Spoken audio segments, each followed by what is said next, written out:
Failed drug deal. Hey, I started off 5 years ago. I was a drug dealer, nothing big. I sold like 3 kg of weed total. Normally my dealer would come to my apartment and give me like 100 G, but he hadn't that much, so I had to drive to the next big city to get more. So me and 2 friends went to Stuttgart to meet a friend of a friend. He lived in a social apartment which was paid from our country. It was a big house with at least 50 little apartments. It was like a guest toilet. There was a bed and a TV right in front of it, nothing more. It was the smallest room to live in I've ever seen in my life. On a bed, a topless guy, pierced and skinny as fuck, completely on speed, bumping around on the bed, watching a blue screen on the TV, and listening to hard techno or trance, I don't know. The room was a complete mess. Cigarettes and medications everywhere, on the floor in bed.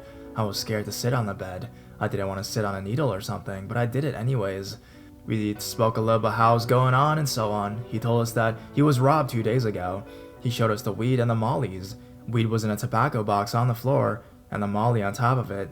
2 minutes later, it knocked on the door. It was unlocked. A little guy looks in, like 16 years old, and disappeared 1 moment later. All of a sudden, the door rips open, and 2 of the biggest guys I've ever seen came in, screaming and telling us to look on the floor. I was like, what the actual fuck happens right now? They wore combat clothes and had knives in their belts. 2-meter guys, complete muscled up and mean as fuck. Why you deal in our boss's territory? We're to kill you now, they said. Me and my friends sitting next to each other, looking on the floor, completely shocked and frozen up. I like to beat me with guys in the city, but these guys were a whole other thing. I thought about it, okay, maybe I can choke on one out, but the other would kill me in this time, so I decided to just do nothing. They searched the room for drugs and money and took everything from him. They slapped him in the face and screamed at him the whole time. At the same time, I had my hands on my jacket, holding my money, hoping they wouldn't find it. Suddenly, one of them had a cola bottle and said to him, turn around. To this day, I didn't know what he wanted to do with his bottle. Fortunately, the other one said, we gotta go now, we have no time left, and pulled him out. Scary as fuck, we looked at each other completely out of our minds and said nothing. They were on drugs too, the guy recognized afterwards, so they did not see the molly and weed right in the middle of the room, so our deal was a good go anyways. The only thing I was worried about was that the 2 gorillas were waiting for us to come out, so the dealer guy called a friend who was living in the same house to protect us while we were walking out. But nobody was there and we drove home safely. My other friend waited outside and screamed at us for waiting that long. I almost hit him in the face and told him the story. He didn't believe at first, but we insisted that it is true and he shut up. I hope I won't see these guys again. Let's not meet again, and I hope the dealer guy is still living.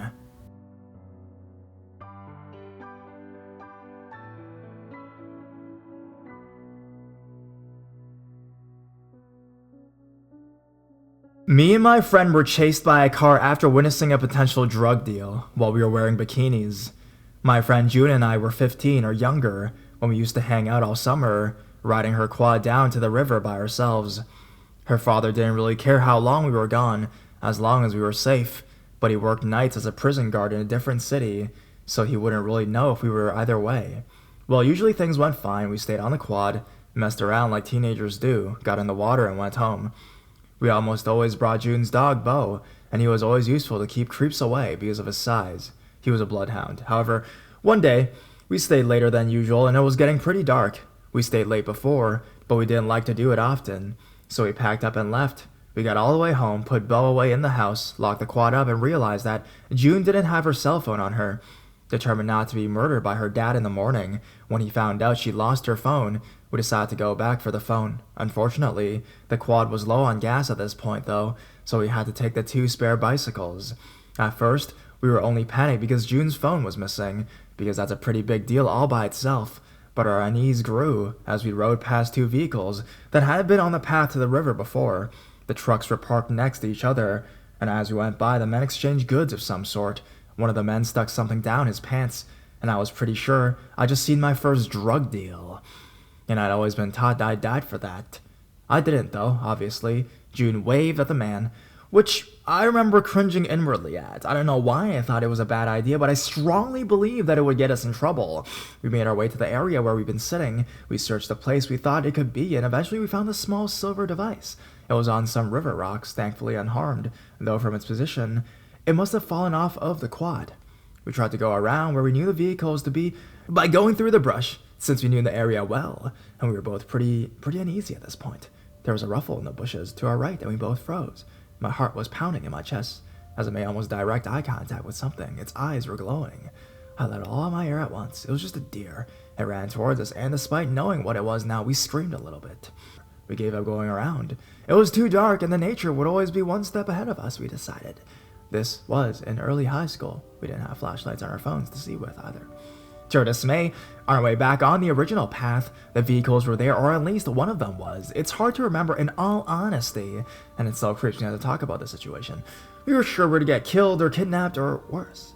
I remember seeing headlights pointed at us, and we rode our bikes to the right as quickly as we could. But I was always the weaker of the two of us, so I was falling behind a little bit. June was yelling at me to hurry up, and I'm pretty sure I started crying at this point. I was so sure that if they got one of us, it would be me, if it's gonna be anybody. We got ahead of them enough to reach a slight curvature in the blackberry bushes that separate this part of the path from the main.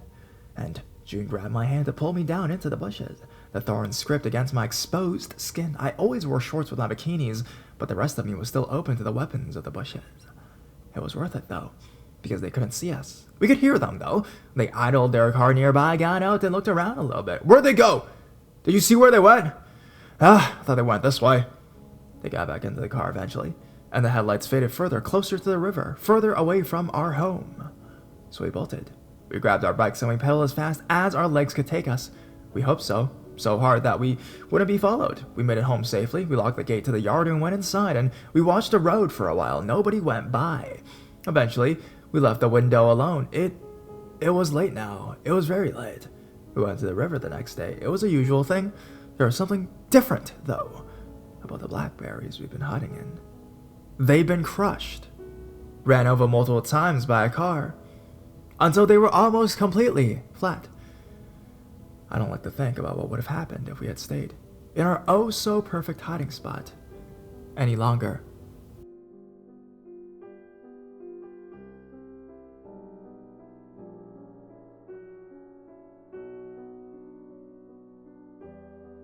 Don't do drugs, kids.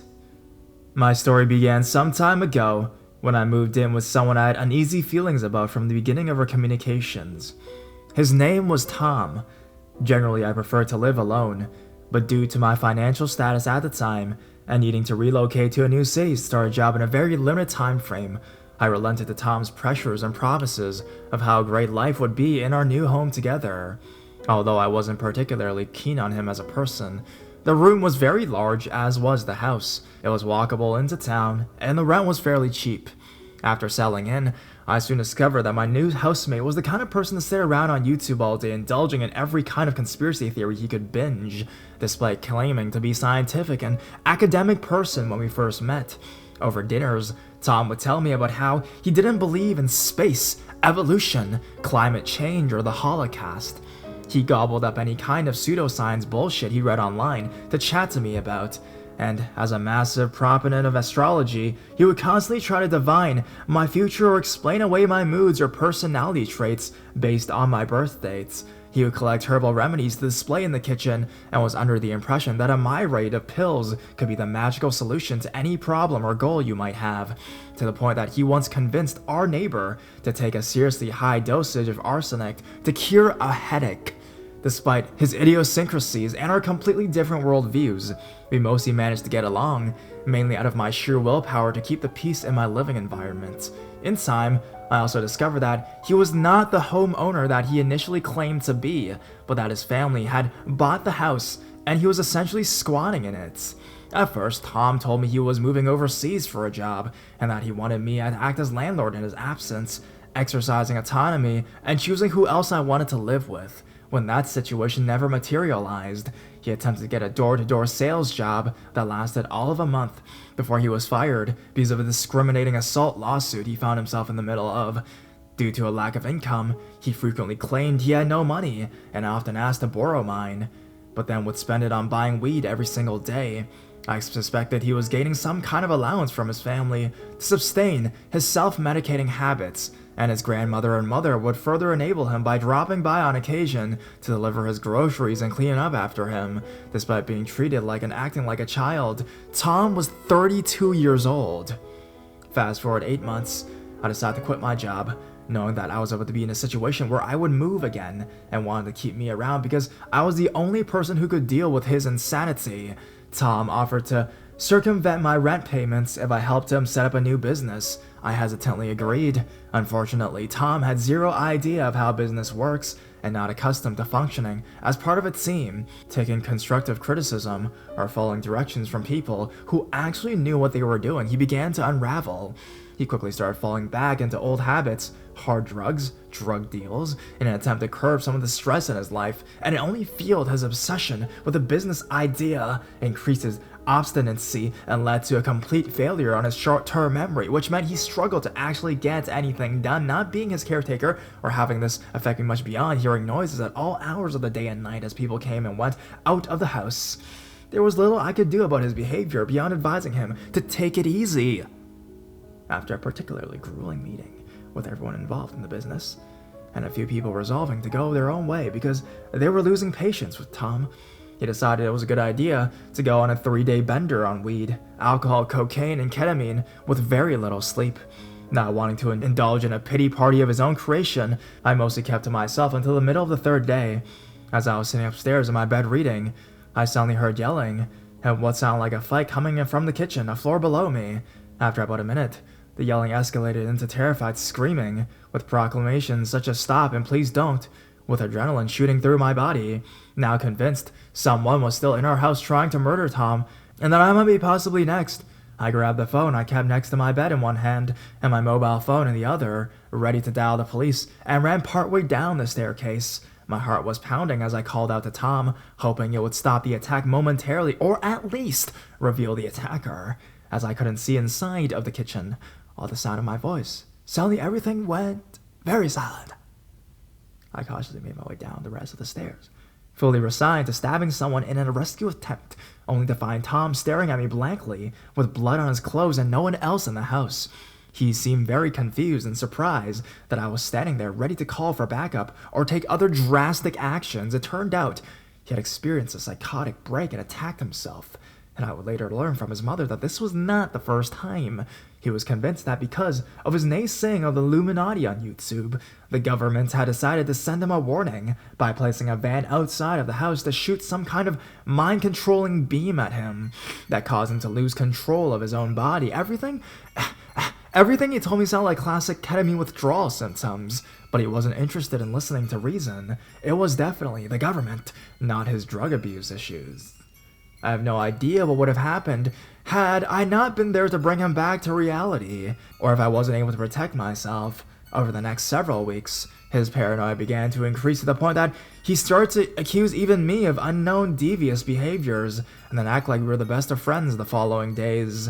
After a few cycles of this, his mood swings and unpredictability caused me to get his family involved, hoping he could get some kind of help or clearly needed support system. Then, with no explanation as to why, he began to pick fights with me, claim he couldn't trust me in his house alone anymore, and threatened to throw all my things on the street and have me deported. A day later, he wanted to cuddle on the couch and eat pizza together, as if nothing had happened at all. Needless to say, that was when I decided it was definitely time to move out, and was gone within a few days, despite multiple attempts by him to get me to come back. Tom, you crazy fuck. We were never going to meet again.